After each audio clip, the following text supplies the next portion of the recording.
অর্থ এবং পরিকল্পনা মন্ত্রী, সম্ভবত বাংলাদেশের চট্টগ্রামে প্রথম আমরা অর্থমন্ত্রী পেয়েছি, ঠিক আছে, জননেতা জনাব আমির খসরু মাহমুদ চৌধুরী।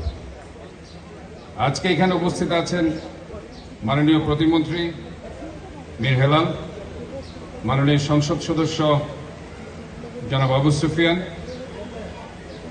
মাননীয় বিভাগীয় কমিশনার এবং জেলা প্রশাসক এবং আমাদের ইসরাফিল খসরু, নাজিমুর রহমান সহ সম্মানিত অতিথিবৃন্দ, সুধী সমাবেশ, 41টি ওয়ার্ডের আমাদের রাজনৈতিক নেতৃবৃন্দ এবং যারা আজকে এই কার্ডধারী যারা আছেন এবং সাংবাদিকবৃন্দ, আমি প্রথমে ধন্যবাদ জানাতে চাই এই কাজটা করার জন্য চট্টগ্রাম জেলা প্রশাসন এবং আমার চট্টগ্রাম সিটি কর্পোরেশনের আঞ্চলিক নির্বাহী কর্মকর্তা এবং এখানে সমাজসেবা অধিদপ্তরের যারা কর্মকর্তারা নিরলস পরিশ্রম করেছেন।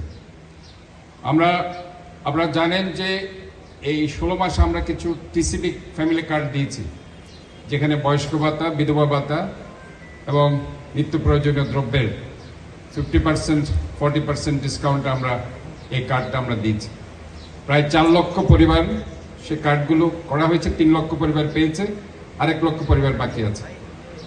কিন্তু যে জিনিসটা আমরা ইন্টারিম গভর্নমেন্টের সময় যেটা হয়নি, 2,500 টাকা একটা পরিবারের কাছে, 2,500 টাকা যে কত অমূল্য সম্পদ, সেটা নির্বাচনী প্রচারণায় যখন আবু সুফিয়ান সাহেব বলেছেন, ওনারা যখন বলেছেন যে আমরা এই ধরনের সুবিধা আমাদের ন্যাশনাল তারেক রহমান দেব, অনেকে বিশ্বাস করতে পারেনি, অনেকে উপহাস করেছে, আমরা দেখেছি অনেকে উপহাস করেছে, ওদের আর কি পারবে না। কিন্তু তারেক রহমান সাহেব যেটা বলেন সেটা করে দেখান এবং উনি দেখিয়েছেন। এটাই হচ্ছে নতুন বাংলাদেশ। উনি জিয়াউর রহমান ফাউন্ডেশন করেছেন 2001 সালে। উনি বলেছেন একটি উদ্যোগ, একটু চেষ্টা এনে দেবে সচ্ছলতা, আসবে দেশের স্বনির্ভরতা।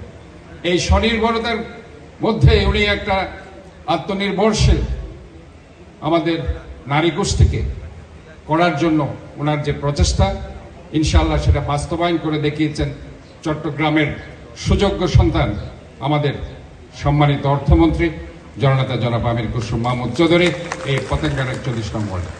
ইনশাআল্লাহ ধাপে ধাপে প্রতিটা ওয়ার্ডে এটা হবে, চিন্তার কিছুই নাই। অন্য অন্য ওয়ার্ড মনে করছে হয়তো আমরা পাবো না, কিন্তু ইনশাআল্লাহ এটা হতে থাকবে। আমি আজকে এই অনুষ্ঠানে যারা অনুষ্ঠানটির আয়োজন করেছেন, জেলা প্রশাসন, সিটি কর্পোরেশন, সমাজসেবা অধিদপ্তর, আমরা তাদেরকে আন্তরিকভাবে ধন্যবাদ জানাচ্ছি এবং আজকের এখানে সুধী সমাবেশ